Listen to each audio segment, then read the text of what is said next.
Hey Instagram, so today I wanted to do a video about recessions, and you're gonna have to bear with me on why it might be a little bit awkward in the movement in a second because I don't really know how to work this phone yet. I'm still learning, so just bear with me. Um, but today the reason I wanted to do the recession is I think the intensity of everyone panic buying and what do we do to curtail the virus and all that jazz has kind of slowed down.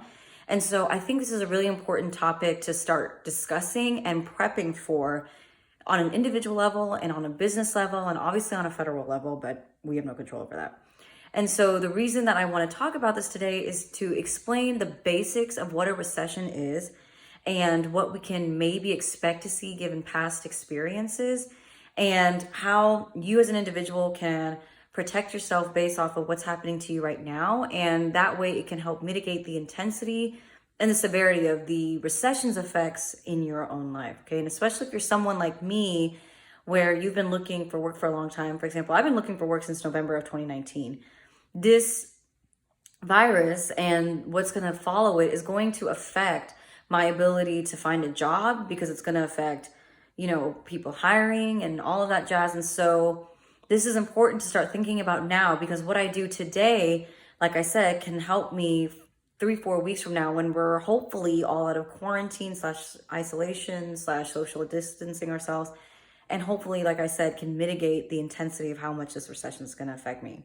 So without further ado, I'm going to go ahead and tell you guys, go through the tutorial. So this is the overall board, and I'm just going to go through it one by one. I'm sorry this is in a bedroom, but I really couldn't find anywhere else in my house to do it. So just bear with me, okay? So we're going to start from here. And what is a recession? Okay, a recession is obviously this part of the business cycle. Normally there's supposed to be a straight line through there, but just for simplicity's sake, we're going to go through what this is. And this is the business cycle. I'm sure you've seen it in physics. Okay, we've got the peak, recession, the trough, and expansion. Okay, now I'd like to clarify that a recession is not just something that happens after a major catastrophe like this. Okay, we go through recessions, if you will, or down curtails in our economy all the time. The reason this is so important is because we're beginning to get a little bit closer to this area, okay? And this is what matters because if it's just kind of a loop like that, then it's nothing to be too worried about. But what we're really looking at in this particular business cycle is the depth and how long does it go, okay? How wide and how deep is the particular trough?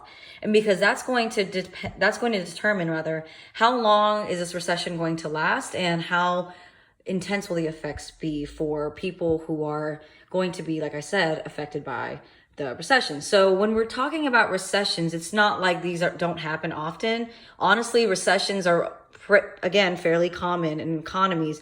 But when a recession is on the news, for example, like what's going to happen after this virus, we're really more talking about, okay, a recession is really going to be intense right here. So we're not, but it's, I guess, not as catchy to say, oh, we're hitting the trough in the business cycle. Like no one gives a shit when that happens, but we're really here. Okay.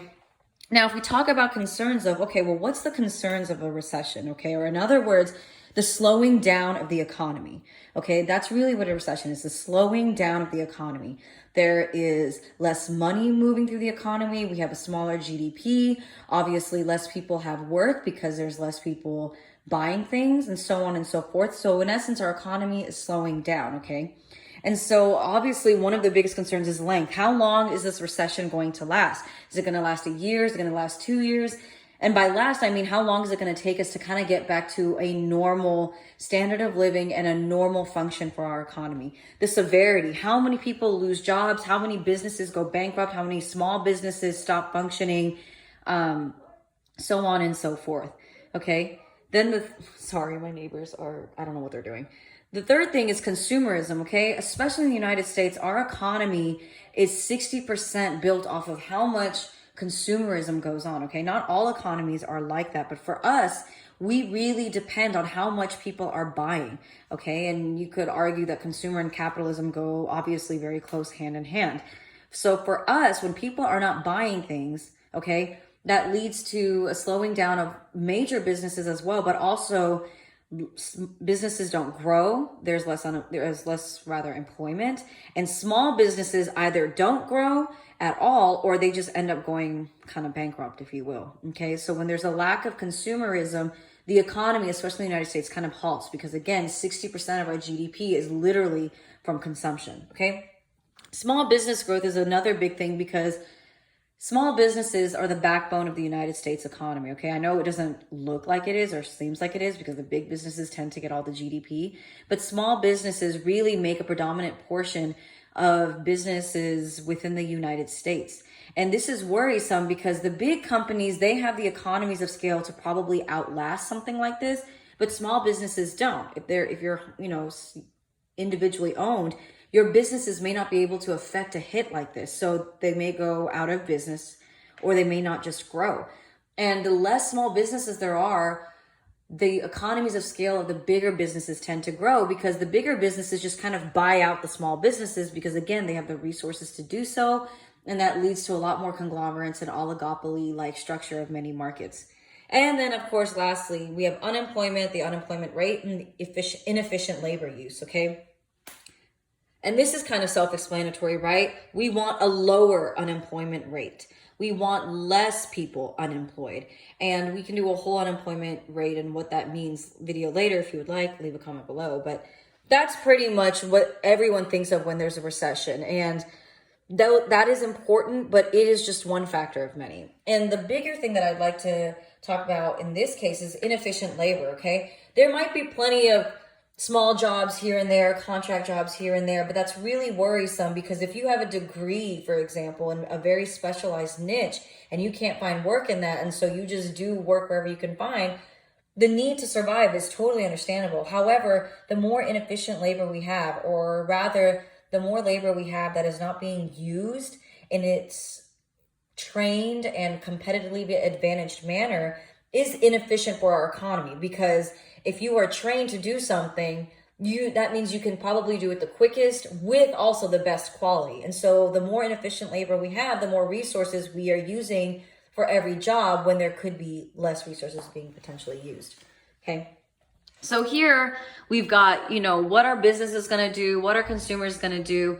Businesses are obviously going to operate on the assumption that they're going to have to utilize RE, and RE is retained earnings. And retained earnings are kind of like a savings account, if you will, for businesses, in very simplistic terms. They're going to probably have to use more of their retained earnings to be able to reinvest in themselves and kind of cover any losses they have. They will obviously be risk averse. They're not going to be like, yeah, let's go make a really, really risky decision right now when consumer confidence is low. No. They're going to have less money in, and by money, I mean revenue and profits. Those are going to be lower and less opportunity for growth. Not all, but some. Okay, again, most of them are going to be working or operating under that assumption, if you will. More of the expert-based jobs will probably be filled. They will probably keep paying out salaries to people where there's really a need for their specialized labor and they just don't have alternatives that they can use. So they're going to fill the jobs that are absolutely going to need to be filled until businesses gets up again. There might be less base level job openings like analysts or, the very entry level jobs. And they're going to be implementing whatever recovery loss protocols within their business. Okay. So what can businesses do? And the reason I'm saying businesses is this might apply to you if you are an individually owned business or you're working in a startup or whatnot. Biggest thing that they're going to do is invest in their employees, hopefully. Okay, they will continue training, and training is something that tends to go out of the window really quick. But now in a recession is when training needs to happen more than ever. Strong leadership, group building, and if people are overworked or tired, they may not be able to hire enough employees, so they'll have to overwork the existing employees. Hopefully, they will consider the idea of more pay, especially in a time like this. And again, stop with the pizza parties. No one cares. We want more pay kind of thing, right? Other things they'll hopefully do is strategically spend their retained earnings. They'll hopefully spend it on what absolutely needs to be spent on, reduce overhead where they can. Again, they'll spend money where it matters. If they are a service-based company, they hopefully will continue spending money in providing the service with exceptional care and exceptional quality, if that's what their business is made up of. And that can be extrapolated to other businesses. And a big thing is be patient with your consumers, be patient with your staff. These are not dangerous times, that's not the right word, but they are scary times. And this, again, is uncharted waters. We have never seen something like this. So it's going to take a little bit of learning and patience on everybody's behalf. And obviously find tax deductible items.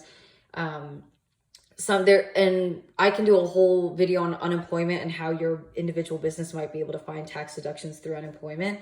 Just give me a comment if you would like that. Now, this is the one that most people care about, is consumers, okay? What you are when you're buying something, okay? And the economy, again, is operating under the assumptions that consumers are going to save more and spend less, and that's simply because we have lower consumer confidence. We may not go out, buy houses, buy cars, buy the main items that run an economy because we just don't trust it right now. We'll invest less. Again, we're not going to take risks. We're not going to go invest in something major. We have lowered confidence in the economy. So again, that's not a good sign. And I'll do a whole video on perception and why consumer confidence is, in my mind, one of the most underrated indicators of how well economy is going to do.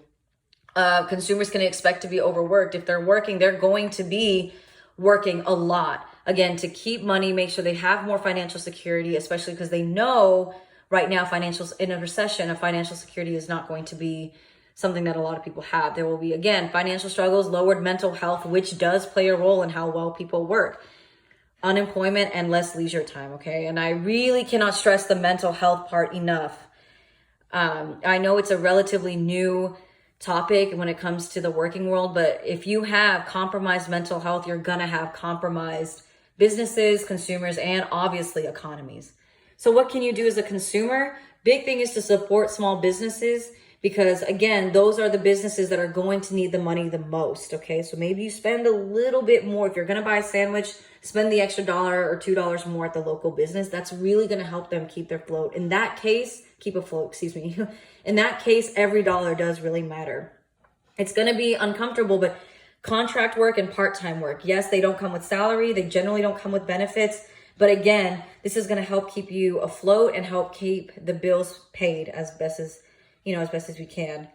Increase small discretionary spending. I know that might seem counterintuitive, but so much of our economy is based off of discretionary spending. And if you really think about it, this virus has truly shown that so much can be let go.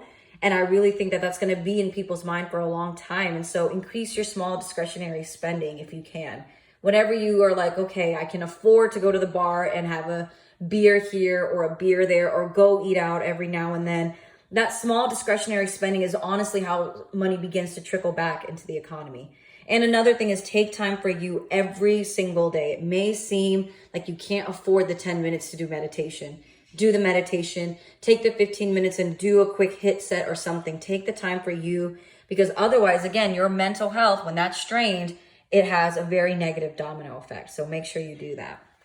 Okay, government action. What can the government do, or what will the government do based off of past recession protocol? Obviously, they're going to pump money into the economy. And again, that is to increase the main thing, that is consumer confidence, okay? If consumers are not confident, they do not spend money. And when they do not spend money, there is no money flowing through the economy. And when there's no money flowing through the economy, businesses start to shut down or stop producing. And when businesses stop producing, GDP goes down. When GDP goes down, there's problems with debt. And again, that just is going to reiterate a lower consumer confidence. So they're going to try to pump money into the economy, not only to increase consumer confidence, but also if they decide to do the rollout program where every household gets a check a month, that's going to help pay the bills and help keep people afloat. And that's for future and long-term measures.